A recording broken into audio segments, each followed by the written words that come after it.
welcome to this deep dive. Great to be here. Okay, so Yeah. we've all been there, right? That moment. Pure panic almost. Uh-huh. The mental blank. Exactly. You know the face, you remember the context, but the name, just poof, gone. It's that universally awkward moment, isn't it? Forgetting someone's name. It really is.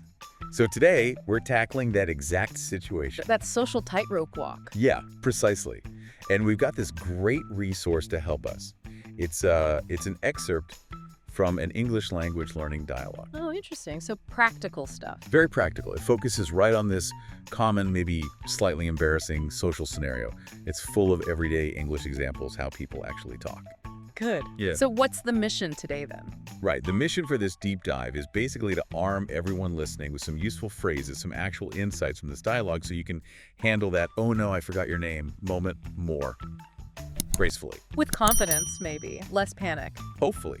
Using what we find in this specific conversation. Okay, let's get into it. So the dialogue sets a scene. It does. Picture this. Nick and Anna, they bump into each other, maybe sometime after a conference they both attended. Okay. And Nick, he recognizes Anna straight away. He even brings up a conversation they had before. Something about foreign investment. So he remembers that. That's a good sign. Shows he was actually listening. Definitely a solid start. But then, well, then comes the awkward bit. Here it comes. He forgets the name. He does. He says something like, you know what, this is really embarrassing, but your name has just slipped my mind. Can you remind me? Wow. Direct approach. I like that he calls it embarrassing up front. Me too. It acknowledges the awkwardness. And that phrase he uses, slipped my mind. What do you make of that? Oh, that's a key phrase. The dialogue actually digs into that, doesn't it? It does, yeah. Yeah. Explain, it means you forgot something, but like accidentally, not on purpose. Right. It wasn't intentional neglect. It's like Yeah. It was there a second ago and now it's just gone. That tip of the tongue feeling. Exactly. And the source gives examples like, oh, sorry, replying to your email slipped my mind. Or even, your birthday completely slipped my mind. Things people can relate to. It makes the forgetting seem less like a personal slight, more like a common human error.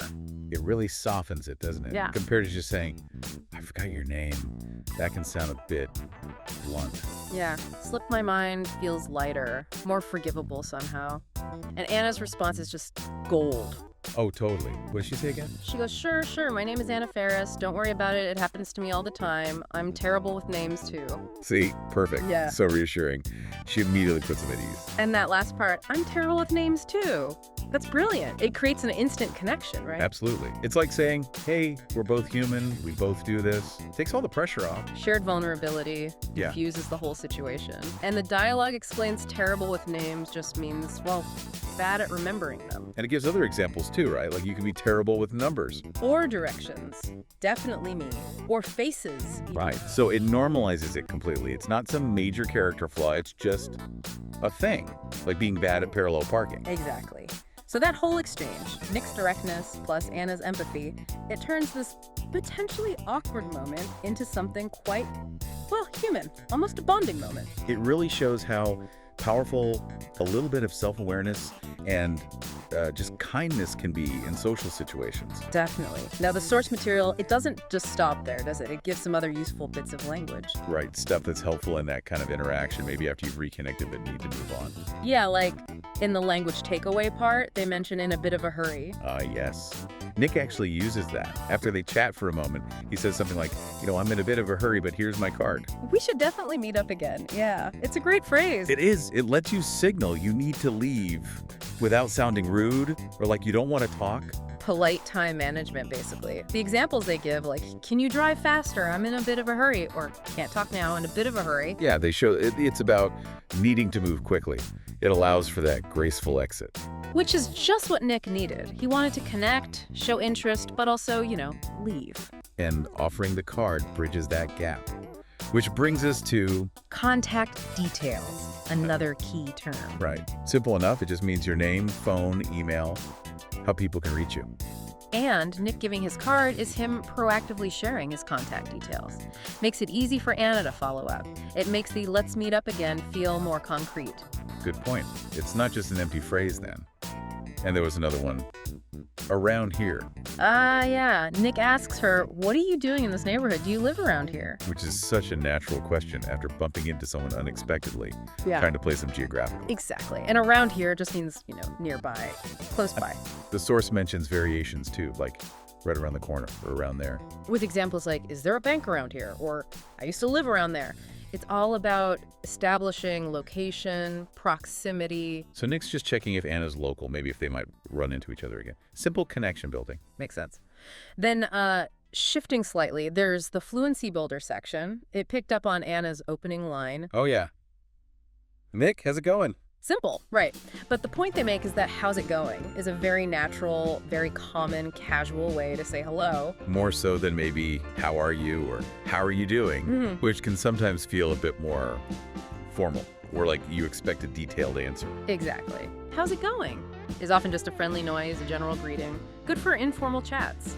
A nice little fluency tip. Definitely one to add to the toolkit. Now, something I found really useful in the source were the personal stories from the hosts who originally presented the dialogue. Ah, yes, the anecdotes. They really bring it to life, don't they? Marco's story. Oh God, forgetting a family member's name. At a reunion, that's nightmare fuel. The pressure. But his solution was clever, wasn't it?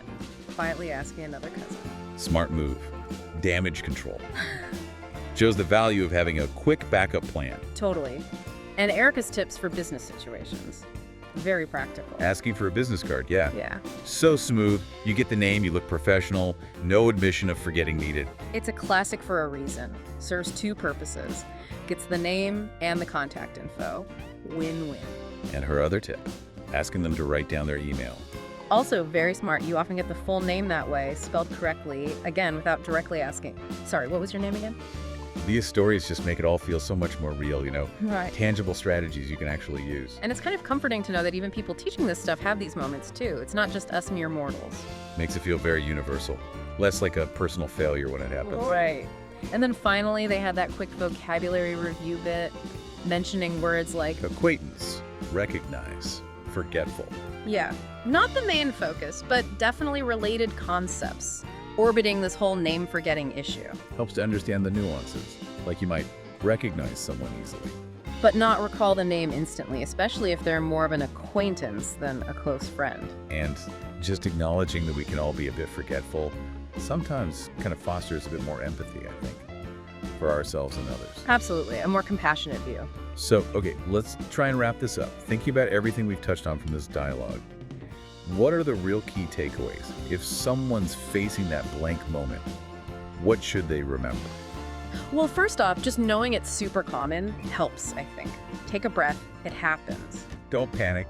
Right, and using a gentle phrase like "it slipped my mind" is a really good way to address it directly but softly. And if you're Anna in this situation, if someone forgets your name, Empathy is key. A reassuring response like "don't worry, happens to me too," maybe even sharing "I'm terrible with names myself," that can just completely diffuse the awkwardness. turns it into a shared moment, like we said. And the practical stuff.